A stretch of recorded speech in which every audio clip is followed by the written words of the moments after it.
an original. From Story Studio Network.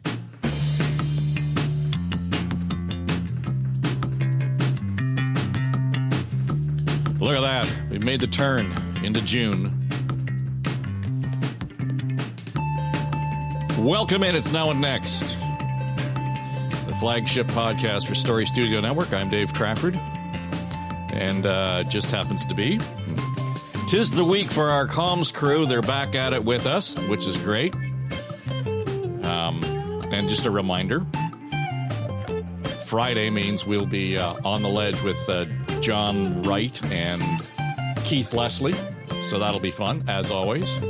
And there's be plenty to talk about, as usual, in terms of what's going on at the park, and there's still more bullshit noise about early elections and all that stuff.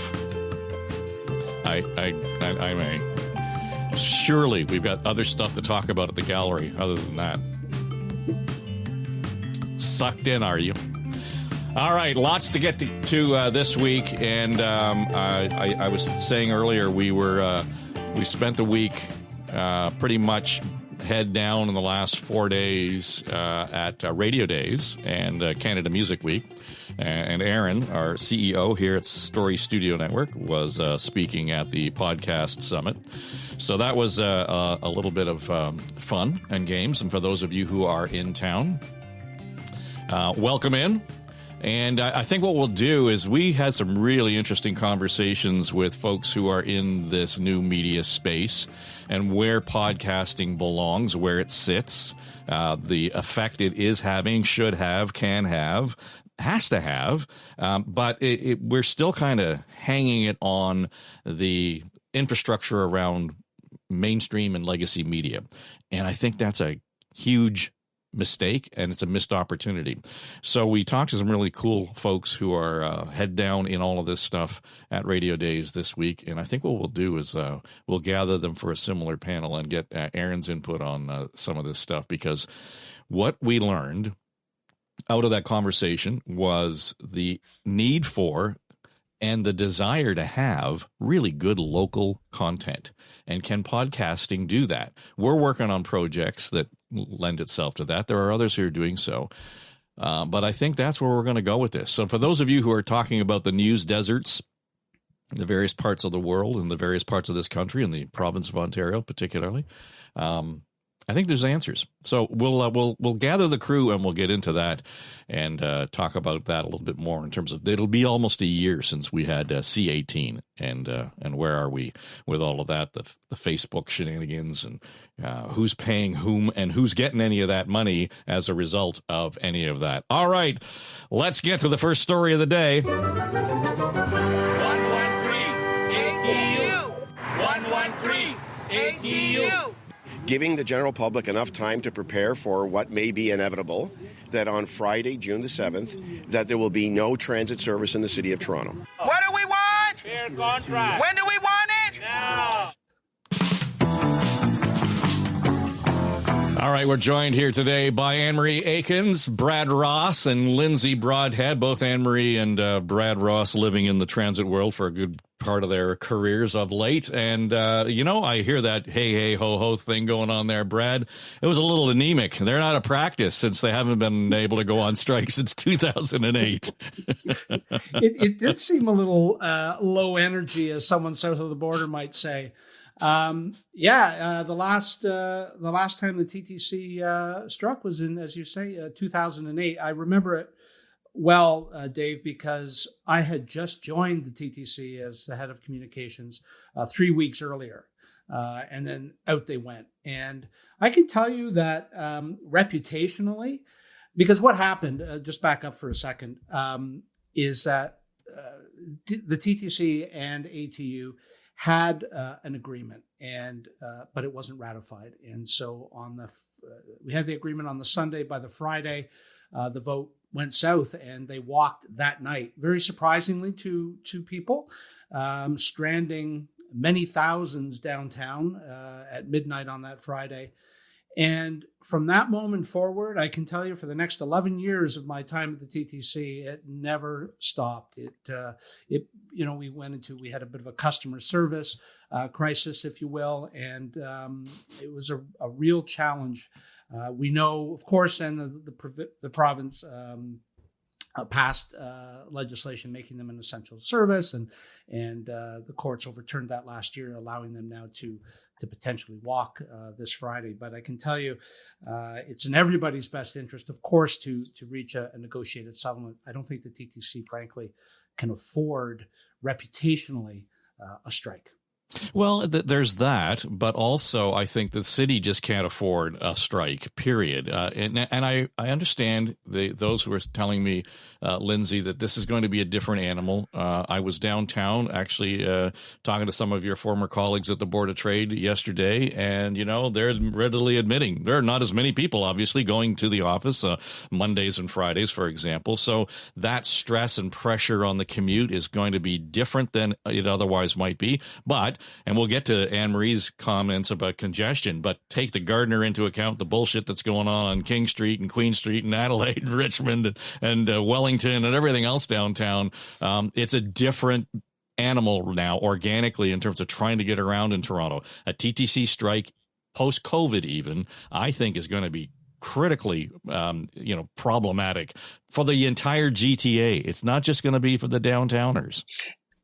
Yeah, I think this is an amazingly interesting problem that we're facing for a few reasons, not least of which I don't believe that this strike is actually going to happen. There's, just to piggyback off of what Brad was saying, there's too much at stake for everyone. Now, people could use that as their winning card in the argument, but it seems highly unlikely from a reputational point of view for any parties involved that this will go full bore. That being said, the post-COVID world is utterly different, right? To point out the obvious, than where we were beforehand. If companies right now, who are all facing their internal comms, right, they're all trying to figure out, how do I instruct my employees? How do I instruct my teams on what to do? So they could either decide on one side to say, you know what, everyone stay home, right? We're going to do COVID style, that time frame, work from home will be remote. On the other side of the spectrum, we could say, you know what, we want you to find ways to come in. Either one of those spectrums, either side of that spectrum rather, is a mitigated disaster for business, either the business that's in play or that downtown core and the Toronto Region Board of Trade problem that you just mentioned. And everything in between becomes so labor intensive, right? Because then you're dealing with employees on a case by case basis. So this is hard work for any business to actually manage and mitigate. From a city point of view, you could have spent this whole podcast listing out all of the transit lines or through fares that are already troubled right now. There is no other way than the better way.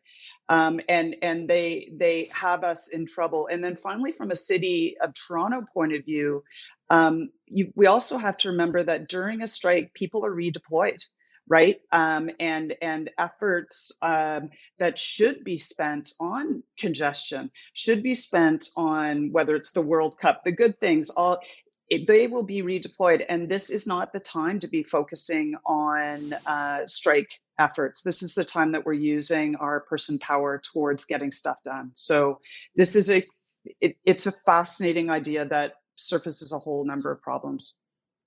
Anne-Marie, maybe it's just my, distorted view from, being a recovering news director, but I do not share Lindsay nor Brad's optimism in terms of avoiding a strike. I think the union is going to go on strike, quite frankly, just because they can. Just because the courts have said you can, go to it. Well, the one thing that might help is that I'm not working there, because it seems strikes follow me wherever I would work. I worked at when I was working at public health, the whole city went on strike, not TTC. But but everybody else did. They call it the garbage strike, but everybody went on. Public health nurses, everyone was gone, and we were trying to fight actually H1N1, that epidemic at that point. And then when I moved to the Toronto Public Library, they said, we haven't had a strike in 115 years. We're not striking. They went on strike for 2 weeks. And with shutting all of our libraries was problematic. Same thing with Go Transit. They went on strike their very, very first while I was there. So I never, ever say never anymore, because they seem to surprise me. You think, no reason for it, and they go on strike. And I think it would be, I agree with Brad and Lindsay that it's just be hugely problematic. We're just getting people back on transit, Go Transit and Up Express ridership, pretty much pre-pandemic now, I believe, and TTC, the same, getting closer. This would just be a reputational nail in their coffin that it is an unreliable option in spite of the congestion. And so I really, really hope we avoid it because, as I said, people are coming back onto transit, maybe not going into the office 5 days a week, but they're deciding to choose transit to get around because congestion is so bad. And I do argue recently in the Star for if we could get people that are driving up and down the Gardiner from Hamilton, from all of the communities along the Lakeshore West, if they could just follow that GO train that's speeding by them and get on that train instead, it would, even if we got 10% of the people that could out of their cars and onto transit, that would help significantly. So I think a couple of things are happening. There's all kinds of background discussions happening right now, planning. What do we say to customers? What do we say on both sides, whether you're Metrolinx or TTC, you have to tell your customers something. And one of the things I imagine that Metrolinx is planning is, here's your Toronto options if the TTC goes on strike, because there are a number of stations that they could realistically take transit. Can they replace, bring on more trains, bring on more buses? Absolutely not, in my opinion, because Brad would probably better with the numbers, 2 million TTC riders every single day, where Go Transit has about 10% of that. And that 10%, so 200,000 a day, come from all over the region, because there's only so many City of Toronto residents that can. But we have almost fair integration.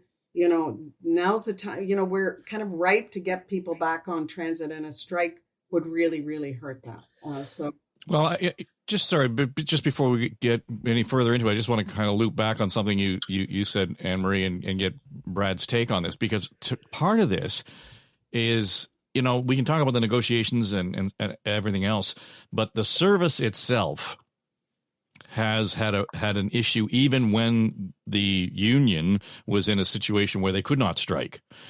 So whether it was really at the TTC level, whether it was at City Hall level, or whether it's at Queen's Park level, there was a complete lack of opportunity in terms of making sure that the planning we were doing and the execution of the plans crosstown is actually going to be in a case where you're never going to get over that. It doesn't matter when those trains start to run on the crosstown. It doesn't matter. They could be the fastest, most efficient, effective. It's going to be years before Metrolinx and TTC aren't wearing the bullshit that's gone on with that project alone, and that's going to splash on everything. That's absolutely true. Absolutely true. If you don't, if you constantly are disappointing your customers, they remember that. So when it opens, and it will eventually open, I'm pretty confident about that. Do I know when? No, but I'm confident it will open someday, and it's going to take a long time to educate customers just about how to use the service. And if it's like Ottawa and fails to consistently meet their standards, then they aren't going to use it. So that's what it's like for any other customer-based service, that if you constantly disappoint them, customers remember that. And they really resent you if you're the only option. If you get disappointed at a one grocery store, you can go to another many other grocery stores where if you're the transit game in town and you disappoint everybody, they have to, and they're forced to have to continue to be loyal to you. They resent that. So, yeah, so it will be a reputational nail in the coffin, I think. Sorry, Brad, you were going to say something. No, I just, Amory's right. I mean, but yes, the crosstown will open one day. Of course it will. And so will the Ontario line. And so will Finch West and Eglinton Crosstown West and the East. All of these lines will be coming on at some point in the next, year, 5 years, 10 years, which will give people all sorts of options. I think we suffer from, in Toronto, a lack of infrastructure investment that we're finally seeing, but it's going to take a long time. You kind of got to do there's a whole lot of, long-term pain in this case for long-term gain. And the problem with building transit today is that it comes with a cost that often starts with a B, and we're edging up into the T. That is, billions and trillions of dollars. It is massively expensive, and people want to have the reliability of options, if I can use that term. I want options. If there's a problem on the Yonge line, whatever it may be, if it's a fire at track level, I have an option. That is, I can use now the Ontario line. I can use the crosstown, whatever it may be. People need those options, and the sooner they come on, the better. And in the meantime, if there is a strike, that is going to be a serious, serious death knell for the TTC reputationally, because that then becomes a reliability issue. I think they'll be ordered back very quickly, Dave, if you say they're going to go. Mm-hmm. I don't disagree with you. I think it's quite possible, but I also think it's highly unlikely it will drag out for more than a couple of days. Well, the funny thing is, and we noted this last week on the Ledge, Lindsay, is that this whole thing vis-a-vis essential service started with Mayor Ford going to Queen's Park and McGuinty saying, okay, that's what you want, this is what you get. Now it comes back from the courts, and Premier Ford has to deal with the possibility of ordering them back to work. My sense is that no matter what happens, there's somebody in the back room at the park who's actually now penciling out the back to work legislation, and there's going to, if need be, I would not be at all shocked if there's an emergency session of the House on Sunday if there's a walkout on Friday. Oh, it's not penciled. That's been typewritten. It's already been redlined. It's drafted and in a special confidential folder ready to be sent. It's funny when you look at the more macro themes happening in the city. We've invested 30, 40, 50 years worth of transit within this short window of time, and we're experiencing all the pain in one go. But we're also going to experience the benefits shortly. I think what's happening with the Eglinton Crosstown is very different from, Anne-Marie talks about trust and public votes of confidence, very different than what's happening at the TTC. TTC is underinvest. There's a lack of investment in the TTC, right? We need more investment in the TTC to modernize our trains, and the way it's funded is difficult and problematic, and that opens a whole another quagmire of issues in terms of municipal investments, et cetera. But the crosstown, I'd argue, is a communications, just to loop back to all of us here. I think it's a communications failure.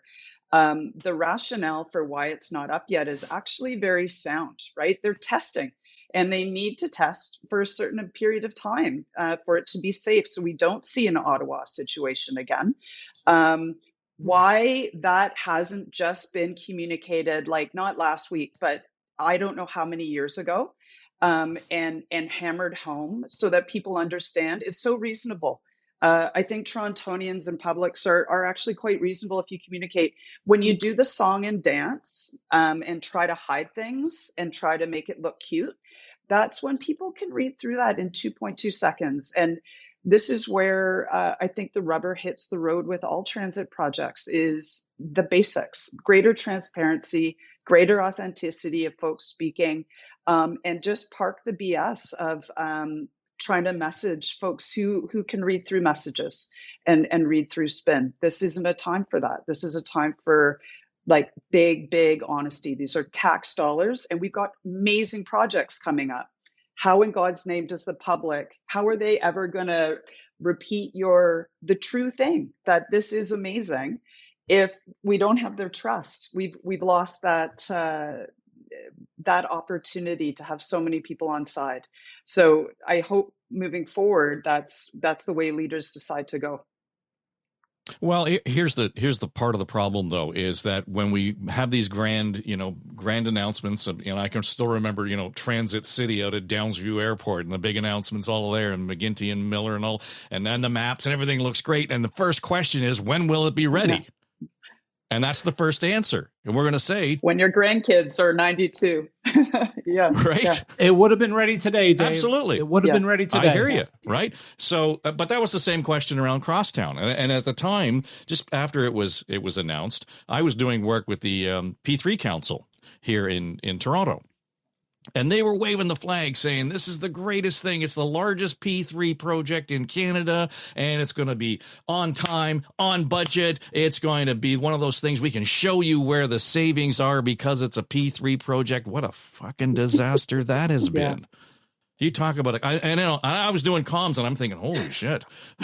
Right. Yeah. So there's the problem. It's not so much that you're not communicating along the way. We made an educated promise. I mean, we were telling, in the P3 case, we're telling people we've done all the due diligence. We've got the consortium in place. We've got, the risk mitigated because they're taking it on as opposed to the people in the government. Well, every time it came down to a conversation, Anne-Marie, you know better than anybody, it was the consortium pointing the finger at Metrolinx saying, oh, hang on, that's not our problem, that's your problem. And people don't understand it first, and secondly, they don't give a rat's rectum. They want the job finished. Yeah, you're exactly right. And it was the first big, huge test in Canada for a massive P3 project. It was huge.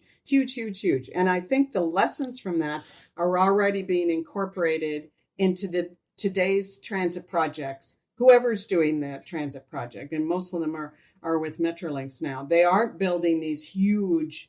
They have moved away from P3s, but they're not building those big, huge mega contracts where one consortium, one person, one company is leading many consortiums along the way. And I think things were going fairly well until the pandemic. And the pandemic really screwed it up. But most of us, regardless of what you were communicating about, our leaders wanted us to basically deny that the pandemic was having any impact on. No, it's not slowing anything down. No, everything's fine. Everything's tickety-boo. Thinking it was going to be this, nobody had a crystal ball to see how complicated, complex, and how long this pandemic was going to be. And the impact we're still feeling today. So I think that's, the lessons along the way. Lindsay is right on. If the public, they don't really care. They want it open. However, if what you say understands the pain that they're experiencing, is truthful, is completely frank and transparent, they will buy what you're having to say because they know it's the truth. But if you try to do your song and dance, as you say, Dave, and try to, veil it, try to point the finger at people and whose fault it is, people they don't even hear it anymore. It's become kind of a running joke because it's not open. And that's so unfortunate. And that's just really unfortunate.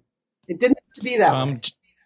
Yeah, just before we move on, and I put your congestion solution op-ed in the mix today because I think it's an important part of the conversation to have, and it sort of lends itself to what we've been talking about in terms of various organizations, groups, governments, whatever, kind of need to get on the same page to answer some of these bigger questions. And you already alluded to the idea of getting people out of the car, off the Gardiner into the GO train. And I think one of the things that you pointed out, and I don't know if it got enough play, was, we got to start looking at permitting some of these events around town. And pre-pandemic, God love you. Yes, let's go. We had the capacity and so on to do that. But with everything else that's going on, anecdotally, Aaron and I are here. We're in beautiful downtown Don Mills, and we have to go down to the Harbor Castle is where they're holding radio days. So we're going to drive. Of course, Sunday, there was the bike ride. And I'm not blaming the organization or the groups or anybody else is involved, but they tied up the entire parkway and part of the Gardiner for this bike ride, which is always kind of cool. All right. Waze says, Dave, go along Eglinton and go down Bayview and the extension, and it'll take you right in. And that's fine. And it was going to be like a 33-minute ride. It occurs to me as we're going south on Bayview, why the hell aren't they having the bike ride on Bayview first? Because most of that road now is taken up by bike lanes. And we could see none of the bike lanes were being used on Bayview, but it was all full of cars who wanted to be on the parkway. And all you could see were the smattering of bikes because it was pouring rain on the parkway. I get it. I mean, but Jesus, Murphy, when we start to think of it in those terms, you can still have the nice things, but just be smarter about where we do this. I know, Brad, you were at City Hall. Lindsay, you were at City Hall. You've been doing the Metrolinx thing and the planning around transit and services. Anne Marie, who the hell's talking to who on stuff like this? I think, Dave, if I could, I'll just quickly say there is never a good time for any of these things, right? We would do subway weekend closures before they became sort of de rigueur, and we would hear all sorts of complaints about that. And I used to always say that if we don't do this work now, we are going to lose the system. We're going to lose the subway. So that was the argument for doing it. Again, the short-term pain argument. With the city and these events, and they sort of coincide now with all of the construction that is happening, right? Whether it's the Ontario line closing Queen Street, whether it's water main work, whatever it is, this is all infrastructure work. These are investments. And the charities are investing in people getting out and doing things. And there's going to be inconvenience in the summer. That's life in the big city. And I'm not trying to be flip, but people have been complaining about this, not just recently, but for decades, about the ride for heart, as it used to be called, on that would close the parkway and the Gardiner. So I think I hear you. Bike lanes are a whole other argument. We could have that discussion here. But I think in a big city like Toronto, that is sort of par for the course. And I think one day we'll have the Ontario line and the Crosstown and all of these other options available to us so that we can leave the car at home. But, this is North America, and the culture is not around transit. It's not like Europe or Asia, where there's a culture of taking transit. Other than New York City and a little bit Toronto and Chicago, the culture, you go to other cities. I live near Barrie. And on public holidays, there is no public transit. They close. Mm-hmm. They don't operate. So I think, this is a roundabout way of saying that we should be grateful for these kinds of events that occur in the city, as inconvenient as it sometimes may be.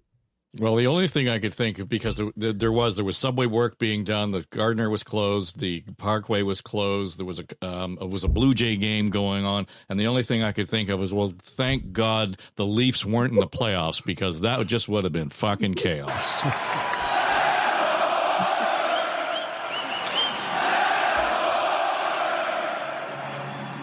Thank you so much. Give me a hug, man. You too. Thank you so much, man. Thank you so much. This has been Conor McDavid. Thank you. I'm Mark David, right?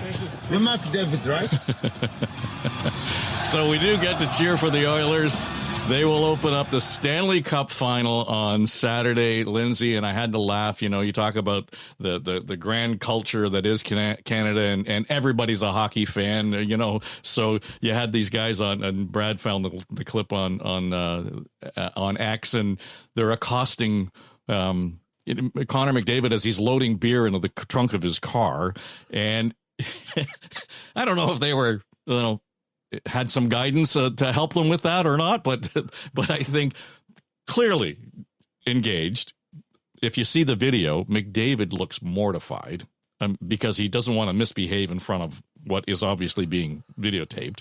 But at the end of it, you can hear the guy say, "You're McDavid, right?" It would have been a funnier clip if it hadn't been. Yeah, we like our sports guys quite a bit, but what are they supposed to do?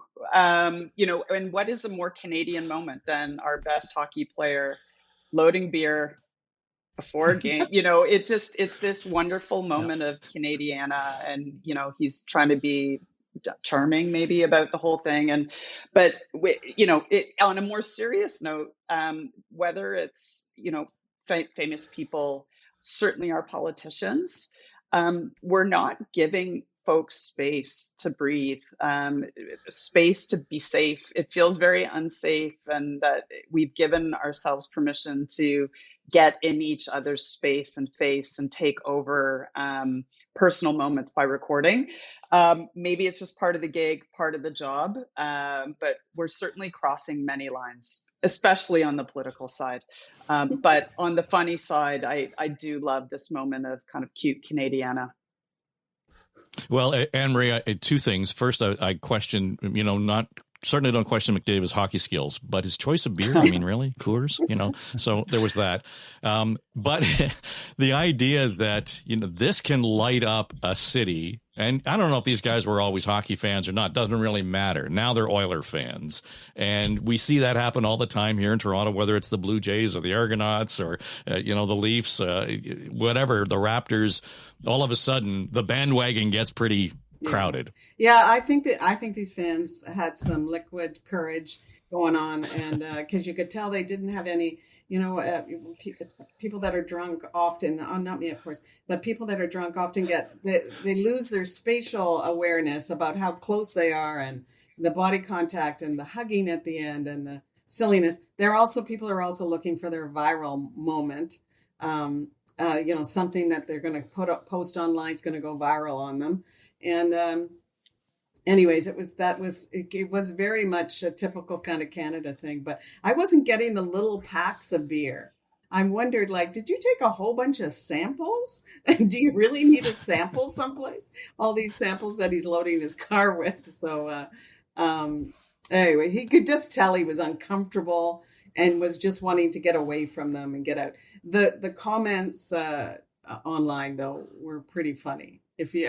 I always say don't read comments, but sometimes there can be really funny, and that some people were really funny, especially about doing beer ones for him. And I think that lends itself, Brad, to his brand, McDavid's brand, because X, as you know well, can be the most vile place to be in terms of that kind of commentary. It was very Canadian. They were very polite.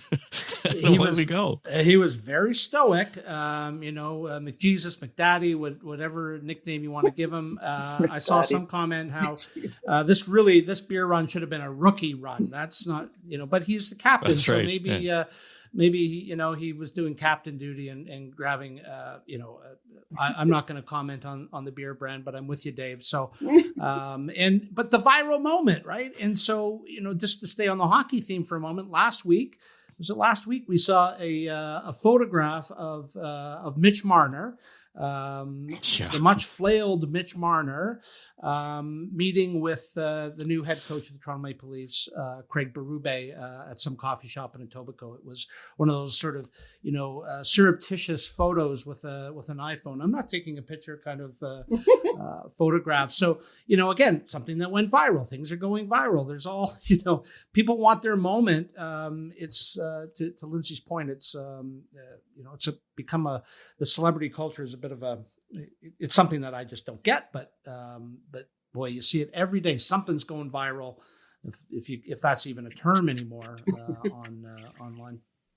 Yeah, exactly. Well, part of that, and it sort of lends itself to what went on with the WNBA this week and Caitlin Clark. That was a non-basketball play that happened. Many online criticized the foul. I grew up playing the basketball with the boys, so it's always been physical and feisty, and that's what it is, and you got to find a way to hold your own, so it kind of reminds me of that. And then I grew up with two brothers, and things were about very, very physical, a lot of blood, a lot of tears. So for those of you who aren't up to speed on the WNBA, Caitlin Clark, first round draft choice this year. She's the most successful collegiate player in the United States in terms of scoring among all the historic players in the NCAA. She is now playing for the Indiana Fever. There was a game against Chicago. She's standing, just below the net, and one of the players on Chicago, Kennedy Carter, comes along and gives her a pretty good body check. I mean, out of the blue. Now, I don't know what the hell's a foul in basketball anymore anyway, but this was considered a minor foul. But and the outrage, Lindsay, around all of this was, that this was you heard the coach say this was a non-basketball play. Holy cow, that was just Tuesday in the NHL. Yeah, right. It was a body check against the boards, except she fell. A towering woman fell. I think this is kind of welcome to the league, sweetheart. It was a moment where, again, a lot at play here. This league's been active for 24 years, I think. It has been more street ball, and it's come under the spotlight, rightfully so. Too late to the game, but it's coming under the spotlight and it's coming of age. So that means that more people are watching, more people are criticizing. It ties to the conversation we just had. There's going to be clips that get played over and over again. Those same clips were happening before. It's just it's on against a person who's been sponsored and has more sponsorship than probably any other player in the league right out of the gate. So there's a little bit of a welcome to the league. This is how we're going to play. But also, just because you're being rewarded for and celebrated doesn't mean we're going to let you off the hook in any way. They did that, they've done that to Gretzky back in the day before he was protected. They did it to, a number of different players in different sports leagues. And I think importantly, it would be remiss if we didn't talk about also the race relations around this, right? There is a white player who's getting rewarded. And, this is historically a Black American street game. And it's become popularized and we've advanced far beyond that. But there's different aspects of play that I think are calling out everything. This isn't just about equity of women's sports versus vis-a-vis men's sports. This is equity within the sport itself. And again, we're seeing that play out in hockey that's been traditionally white, in any number of different sports that have a traditional socioeconomic base. So I think this is good. That's a lot to read into a body check. But I think that's what's happening with that one clip. Well, it's good for the WNBA, Anne-Marie, because people are talking about the league, and I don't say that in a flip way. But if that body check had been thrown at any other player other than Caitlin Clark, nobody would have paid any attention to it online. It would have been a mild thing in terms of the fan base, maybe. But all of a sudden, this is elevated. That here in this part of the world, you do that against the backdrop of Toronto now getting a WNBA team. I don't know if you want to say that this is good for the league or not, but it sure has people talking about it. And again, back to the Professional Women's Hockey League, similar thing. Minnesota wins the first championship this year. There was a hell of a lot of media talking about both of these games. And I to Lindsay's point, when I was a teenager, I was one of the first referees to referee in the North York Girls Hockey League here in Toronto. And I think there were 3 teams, and that was it. So to see that, the women's sport now is taken front and center is the lead story on TSN. I think that's pretty good. I think it's pretty good too. That I think some of the outrage might have come from the fact that the player wasn't fouled. But who knows? Who knows where the outrage comes from, and most of the time it doesn't make much sense. But what is encouraging to me, and I am not a sports person by any means, but the fact that we're talking so much about women, whether it's hockey, whether it's basketball, or women in sports generally, it's about fucking time. All I want to say. Mm-hmm. Yeah. Mike, go back to last week, kick down that fucking wall, whatever. Well, but you know what? We're still complaining in this part of the world, Brad, about Wayne Gretzky high-sticking Mr. Gilmore, right? I mean, yeah, Carrie Fraser is still on my shit list, but yes. That's right. That's right. So that's where the outrage comes. That's good fan base stuff. Yeah.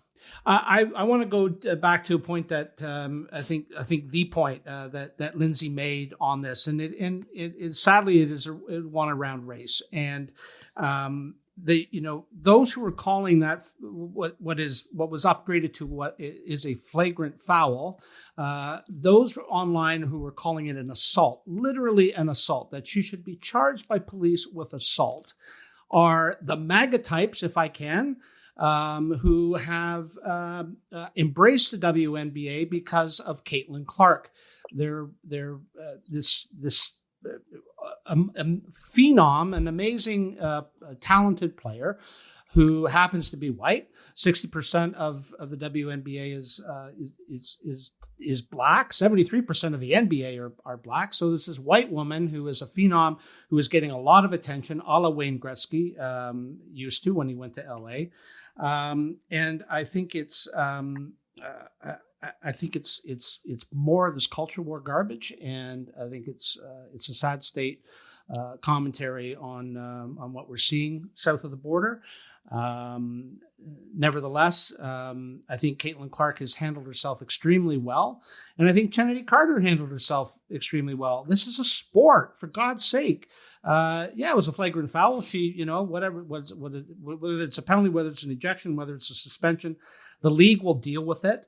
To call it an assault is absolute nonsense, and I think there's far more to this than meets the eye.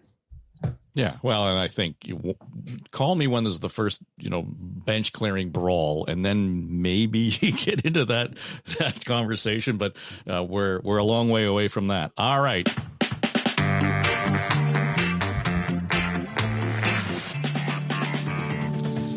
Let's wrap things up on a good note. Good things that happened this week. Last week, yours came true. Anne-Marie, your piece was published in the Star. I heard a lot of pickup on it and other media, so that was good. What's on the agenda this week? Well, I've had an absolute yes. It got published. I forget what day it got published, and that was great. But I think people obviously don't read full articles, because the point about the charity runs needed to change course was buried about 2/3 into the article, and nobody's commented. I expected hate mail, so nobody's commented. So I'm glad you obviously read farther down, Dave. That's good. But it was my birthday yesterday, and it was my youngest's 30th birthday. Our birthdays are almost the same. And we went to Georgian Bay to the cottage, to my brother's cottage, and we had such a great time with his 1-year-old and wife and a bunch of family. It was just it's been a great birthday week. There you go. Very good. Brad, how about you? Well, I think last time we spoke, I mentioned that I had been shortlisted for a very, very short story, my microfiction, and I'm pleased to announce that it won what's called the People's Prize. So that was kind of cool. Well done. First time I'd ever First time I'd ever submitted anything like that, fiction anyway. So I'm going to keep going. That's good for you. I'm not surprised by that at all, Brad, but congratulations. Oh, thank you. Thank you. Yeah, we're gonna want to hear a recitation. Yeah. All right. So and remind me, it was a number of words. So there was two.